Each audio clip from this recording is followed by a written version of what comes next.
Sadhguru, if the creation is perfect, and the Creator has done such a good job on us, as you say, why is there so much suffering in the world?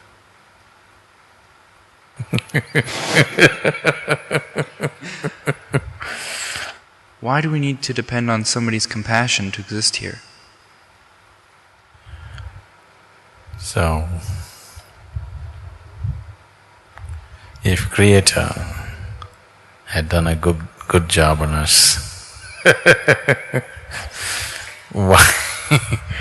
why there is so much suffering in the world? Why we need to depend on other people's compassion and understanding to exist here?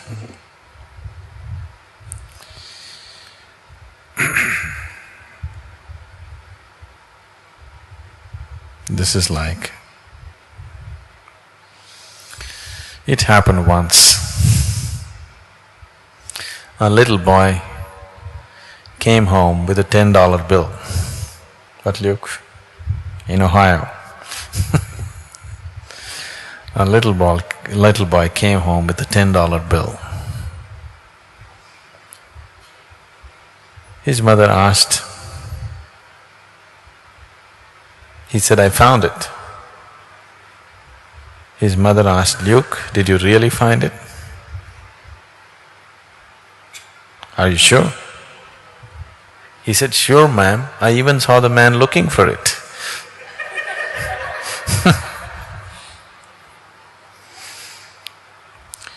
Why there's so much misery if this is a perfect job?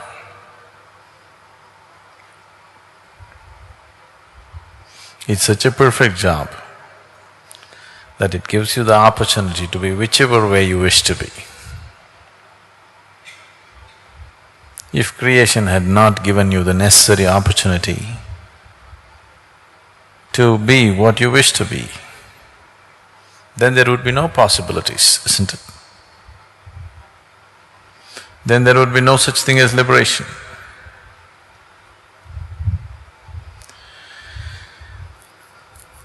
So why create a bondage and then liberation?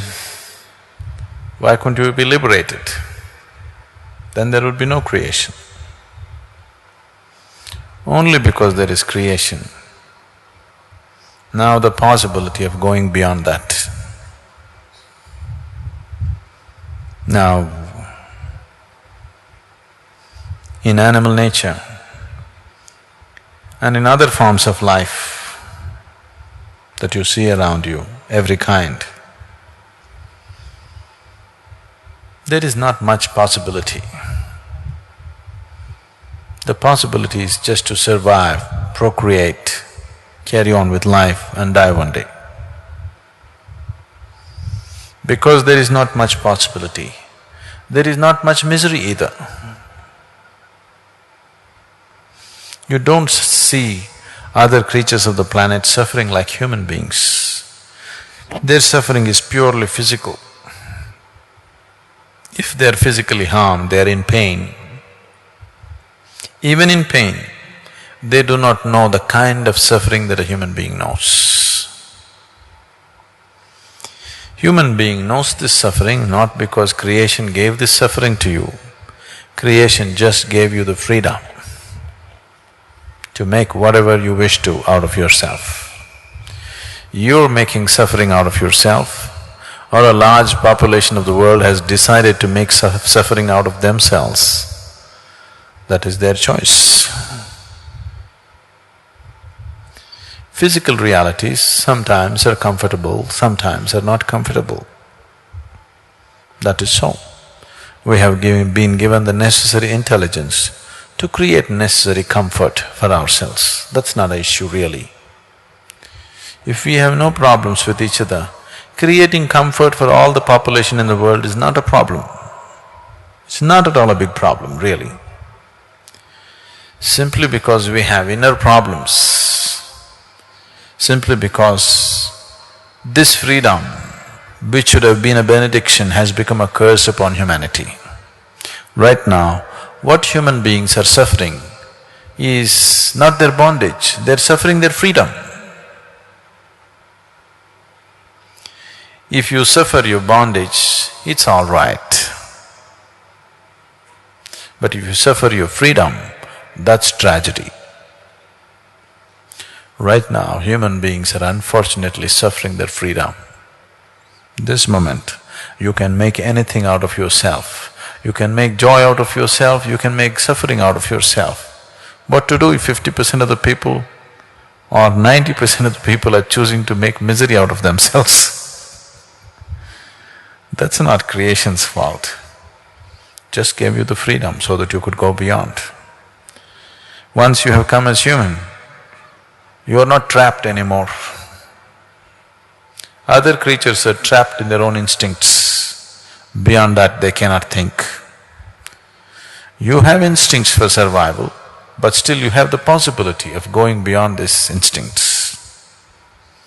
If you don't choose to go beyond, that means still enough suffering has not touched you because it's unfortunate in the world that very few people transcend out of their intelligence. Most people have to be thrashed by life, only then they will transcend. Only then they will think of going beyond, otherwise, no. I don't know if you're aware of this, Luke, you came early, but in India, if you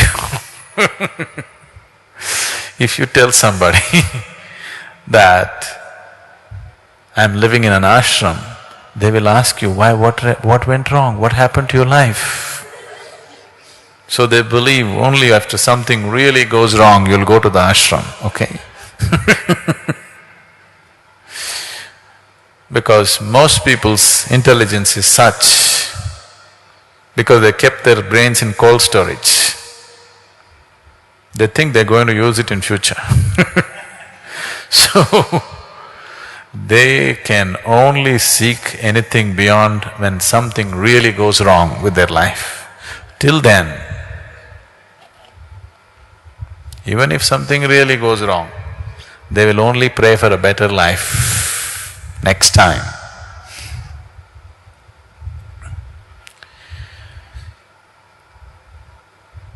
Now, you don't have to depend on anybody's compassion or understanding. The whole world can live under the umbrella of your compassion and your understanding. I would like to see that you stand up that way, that the world lives under your compassion and understanding.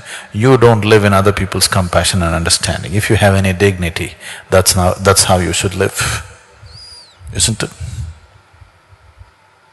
Isn't it so?